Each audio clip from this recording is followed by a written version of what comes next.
Welcome to your channel. நம்ம இப்போ புது ட்ராமா பார்க்க போகிறோம். அந்த ட்ராமாவோட நேம் வந்து the legend of flame and tail அப்படிங்கிற நெருப்பு கடவுளுக்கும் நீர் தேவதைக்கும் இடையான லவ் நம்ம பார்க்க போகிறோம். ஸ்டார்டிங் சீன்லேயே நம்மளை யாரை காமிக்கிறாங்கன்னா நம்ம ஹீரோவோட அப்பாவை காமிக்கிறாரு. அவர் வந்து தவம் செஞ்சிட்ருக்காரு. எதனால் அவர் தவம் செய்கிறாருன்னா, அவரோட ராஜகுரு வந்து சொல்லியிருப்பாரு, இந்த பழங்கால மரத்துக்கடியே போய் நீ தவம் செய், அதுக்கான பலன் உனக்கு கிடைக்கும்னு சொல்லுவார். சரி, ஓகே. தவம்லாம் முடிஞ்சுட்டு அவரோட அரண்மனைக்கு செல்கிறாரு.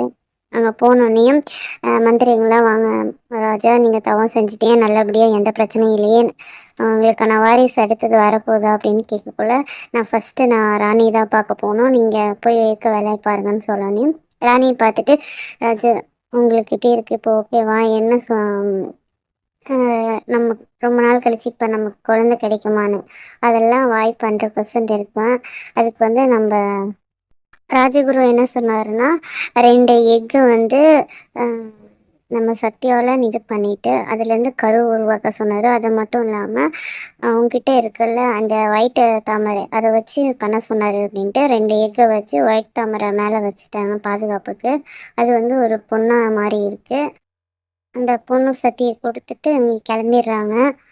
அந்த தாமரை சக்தி இருக்க அந்த பொண்ணு என்ன பண்ணுதுன்னா, ஒரு எக்குக்குள்ளே ஹீரோ ஹீரோயினி 2 பேரும் வந்து ஒரே எக்குலேருந்து பிறக்கிறாங்க. பிறக்கக்குள்ளே என்ன பண்ணுறாங்கன்னா, உருவாகுறாங்க கருவா. உருவானதுக்கப்புறம் ஃபஸ்ட்டு ஹீரோ வந்து அவனோட பவரோட பிறக்கிறான். ஃபஸ்ட்டு வந்து நெருப்பு சக்தியோட பயங்கர பலசாலியாக நம்ம ஹீரோ வந்து பிறக்கிறாரு. பிறந்து ஃபுல் எக்லேருந்து உடஞ்சி வெளியே வராரு. அடுத்தது நம்ம ஹீரோ வந்து ஃபஸ்ட் எக்லேருந்து வெளியே வந்துட்டு ஊர் எப்படி இருக்குன்னு எல்லாம் பார்த்துட்டு வராரு. அதுக்கப்புறம் நெக்ஸ்ட்டு வந்து நம்ம ஹீரோயினி வந்து பிறக்கிறாங்க. அவங்க வந்து தாமரையிலேருந்து பிறக்கிறாங்க. ஏன்னா அவங்களோட சக்தி வந்து ஒயிட் கலர் தாமரை. நான் ஸ்டார்டிங்கில் சொல்லியிருப்பேன், ஹீரோ வந்து ஃபயர் டைப்பு, ஹீரோயினி வாட்டர் டைப்புன்னு. அது ஸ்டோரி ஃபுல்லும் பார்த்தா தான் உங்களுக்கு புரியும்.